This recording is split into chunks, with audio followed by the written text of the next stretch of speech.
की ज़िंदगी में ना मुश्किलात ख़त्म नहीं हो रही हैं और आपकी दुआएं भी कबूल नहीं हो रही हैं और आपकी ज़िंदगी में हर तरफ ही आपको लगता है कि मायूसी है।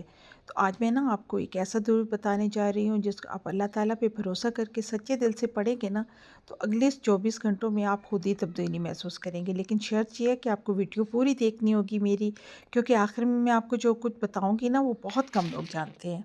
और दुआ काबिल तो तभी होती है कि यकीन कामिल हो। तो चलिए शुरू करते हैं।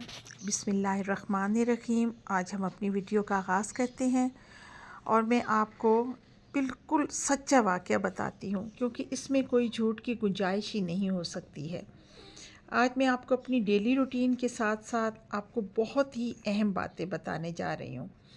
इंसान की ज़िंदगी में आजमाइशें जो है ना वो बहुत ज़्यादा होती हैं। आपको पता है, कभी रिस्क की तंगी है, कभी घर की परेशानी है, कभी बीमारी है, कभी डिप्रेशन है, कभी ससुराल की टेंशन, कभी मियाँ की टेंशन, और ना हमें समझ ही नहीं आता है कि हम लोगों ने ना क्या करना है।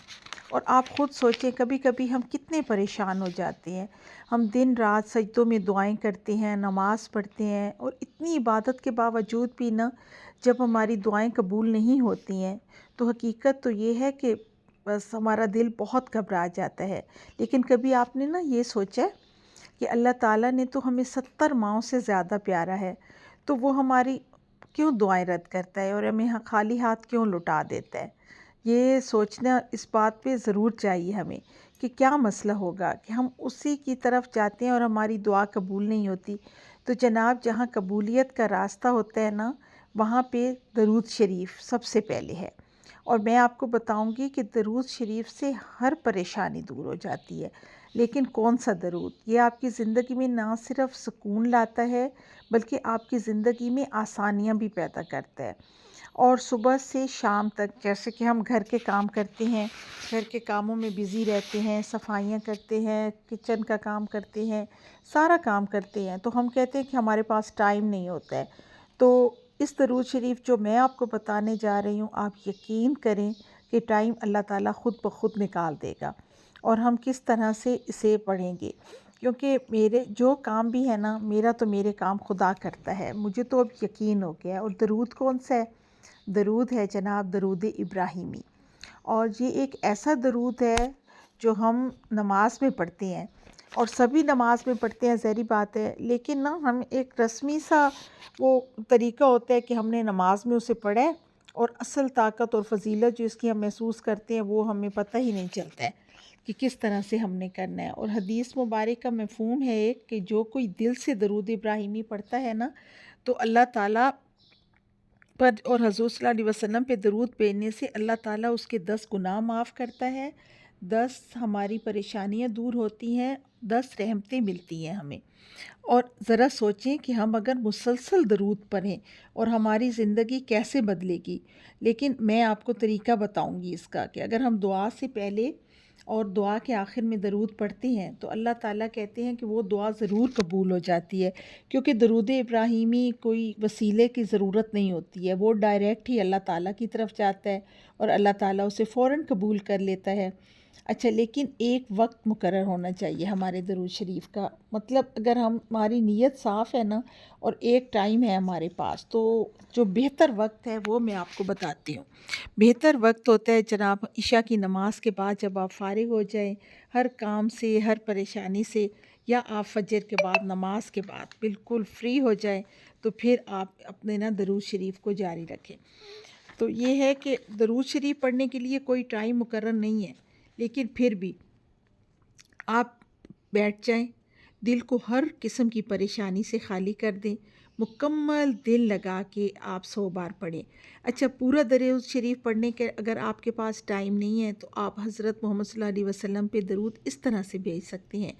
बिस्मिल्लाहिर्रहमानिर्रहीम, अल्लाहुम्मा सल्ली अला मुहम्मदिन वला आले मुहम्मदिन कमा बारकता अला इब्राहीम वला आले इब्राहीम इन्नका हमीदुम मजीद। इतना आप पढ़ लें, या सिर्फ़ आप इतना पढ़ लें, अल्लाहुम्मा सल्ली अला मुहम्मदिन वला आले मुहम्मद, बस इतना पढ़ लें। इतने के लिए तो आपको ज़्यादा टाइम भी नहीं लगेगा। और दिल में आप अपने आप से कहें कि मेरी दुआ ये जो है ना हर हाल में कबूल होनी है। یہ آپ یہ سوچیں کہ اللہ تعالیٰ جب میں اس جائے نماز سے اٹھوں گی تو میری ہر خواہش پوری ہوگی، اور اپنے رب کے آگے جب آپ ہاتھ پھیلائیں گے نا تو اپنے دکھ پریشانی سب اپنے اللہ سے شیئر کر لیں۔ بس بات یہ ہے کہ آج کل نا ہم لوگ اتنے ڈسہارٹ ہو جاتے ہیں کہ ان باتوں پہ یقین ہی نہیں رکھتے ہیں۔ بس اللہ تعالیٰ کی رحمت پہ یقین کامل ہو ہمارا، اور اللہ نیت دیکھتے ہیں، کبھی بھی نا وہ الفاظ نہیں دیکھتے ہیں۔ اور بہت کم لوگ جانتے ہیں یہ بات کہ آپ اگر اپنا معمول بنا لیتے ہیں نا کام کرتے ہوئے، تو بس جیسے کہ صفائی کر رہے ہیں تو ہم کچھ گنگنانے لگ جاتے ہیں کرنے، تو ہم درود شریف پڑھیں، تو ایسی مشکل حل ہوگی۔ ایک تو ہمیں عادت ہو جائے گی، پھر ہم اگر نہیں بھی چاہیں گے تو ہماری زبان پہ نا ہر وقت ہی درود پاک ہوگا، چاہے ہم گاڑی چلا رہے ہیں، ہم کہیں آؤٹنگ پہ جا رہے ہیں، ہم کھانا کھا رہے ہیں، صفائی کر رہے ہیں، کچھ بھی کر رہے ہیں، اور درود شریف ہماری زبان پہ جاری ہے، اور ہے بھی مطلب اتنا وہ زیادہ نہیں ہے، چھوٹی سی لائن ہے، اگر وہ پڑھیں گے تو دیکھیے گا پھر اللہ تعالیٰ کیسے ہماری دعائیں سنتا ہے۔ اور اگر آپ شروع جب کرتے ہیں نا تو تھوڑا سا مشکل لگے گا، لیکن آپ کو بہت اچھا لگے گا، کیونکہ اللہ کے دروازے پہ دیر ہے اندھیر نہیں ہے۔ یہ بات آپ اپنے دل میں رکھیں اور آپ ہر دل عزیز ہو جائیں گے۔ اور 100 بار کوئی شرط نہیں ہے کہ ایک ہی بار پڑھنے ہیں، آپ اس کے مختلف حصے بنا لیں، چھوٹے چھوٹے اسے ڈیوائڈ کر لیں حصوں میں، کبھی 10 بار پڑھ لیا، کبھی 15 بار پڑھ لیا، تو اس طرح سے نا آپ کے لیے ٹائم بھی اچھا گزر جائے گا آپ کا، اور آپ کو مشکل بھی نہیں لگے گی۔ لیکن انشاءاللہ ایک دفعہ آپ کی روٹین بن جائے گی نا، پھر آپ دیکھیے گا کہ آپ اپنے دل کی ہر مراد اللہ تعالیٰ آپ کی پوری کرے گا۔ اور انشاءاللہ تعالیٰ آپ کا دل جب اللہ کی یاد سے غافل نہیں رہے گا تو خود ہی اللہ تعالیٰ ساری باتیں ہماری سن لے گا، کیونکہ جو درود شریف پڑھتا ہے تو اللہ تعالیٰ دل اس کا برکت سے بھر دیتا ہے۔ اور درود ابراہیمی تو پھر گرم آگ کو ٹھنڈا کرنے والا درود ہے۔ اچھا، اگر آپ کو میری یہ ویڈیو پسند آئے نا تو اسے لائک سبسکرائب ضرور کیجیے گا، فالو کیجیے گا، شیئر کیجیے گا، اور مجھے دعاؤں میں یاد رکھیے گا۔ اللہ تعالیٰ سب کی مشکلیں حل کرے۔ آج کل کا جس طرح سا دور ہے تو اس طرح سے اللہ تعالیٰ سب کی مرادیں پوری کرے۔ اور لازمی میرے چینل کو دیکھیے گا، میری پرانی ویڈیوز بھی دیکھیے گا، اور پھر میں آپ کے ساتھ اپنا ایک اور ایکسپیرینس شیئر کروں گی، اپنی بیماری اس کی جرنی ساری آپ کے ساتھ شیئر کروں گی، اور وظیفے جو مطلب میں پڑھتی ہوں اور مجھے ان سے مستفید ہوتی ہوں تو میں آپ تک ضرور پہنچاؤں گی۔ تو امید ہے آپ کو میرا یہ ویلوگ اچھا لگا ہوگا۔ میرا نیا سفر ہے اور میں اپنا تجربہ ہی آپ کے ساتھ شیئر کرتی ہوں، اس لیے امید ہے کہ آپ کو ضرور اچھا لگے گا، اور ویڈیو کو سکپ نہ کیا کریں، پورا دیکھا کریں۔ اوکے، اللہ حافظ، ٹیک کیئر، بائے بائے۔